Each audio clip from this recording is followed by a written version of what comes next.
আচ্ছা প্রভু, পশুরা কি কখনো কোনো জন্মে মানুষ হতে পারবে? হ্যাঁ, শুধু পশুরা কেন, একবারে কীট পতঙ্গ আদি থেকে আরম্ভ করে পক্ষীকুল তারাও পর্যন্ত কোনো না কোনো জন্মে মানুষ হতে পারবে।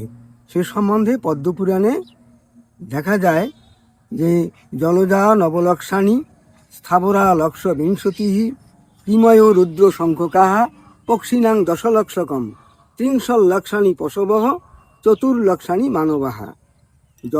এই মানুষ হয়ে যদি আমরা ভজন না করি, শ্রীকৃষ্ণের নাম গ্রহণ না করি, তাহলে আমাদেরকেও ওই পশু পক্ষী কীট পতঙ্গাদি হতে হবে। যেরকম জলজা নবলক্ষাণী, যদি ভজন না করি প্রথমে জলজন্তু রূপে আমাদেরকে জন্মগ্রহণ করতে হবে। তারপরে স্থাবরা লক্ষ বিংশতিহি, স্থাবর জন্ম 20 লক্ষবার লাভ করতে হবে। স্থাবর জন্ম কি কি?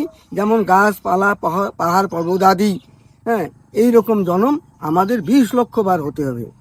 কৃময় রুদ্র শঙ্খ কাহা, কৃমি কীটাদি খুব ক্ষুদ্র জন্তুগুলো, খুব ক্ষুদ্র কীটপতঙ্গাদিগুলো আমাদেরকে 11 লক্ষ বার হতে হবে। কৃময় রুদ্র শঙ্খ কাহা পক্ষিণাং দশলক্ষকম। আবার পাখি জন্ম, যে সকল পাখিকে মানুষ ভক্ষণ করে বা যে সকল পাখি বনেও বাস করে, সেই সমস্ত পক্ষী জন্ম আমার 10 লক্ষ বার হতে হবে। এবং 300 লক্ষাণী পশবহ, পশু জন্ম 30 লক্ষ বার।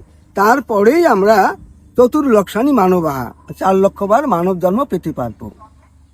তাই এই মানব জন্ম আমরা পেয়েছি যখন, আমাদের তাই ভগবানের ভজন, কৃষ্ণের ভজন করা প্রত্যেকেরই উচিত।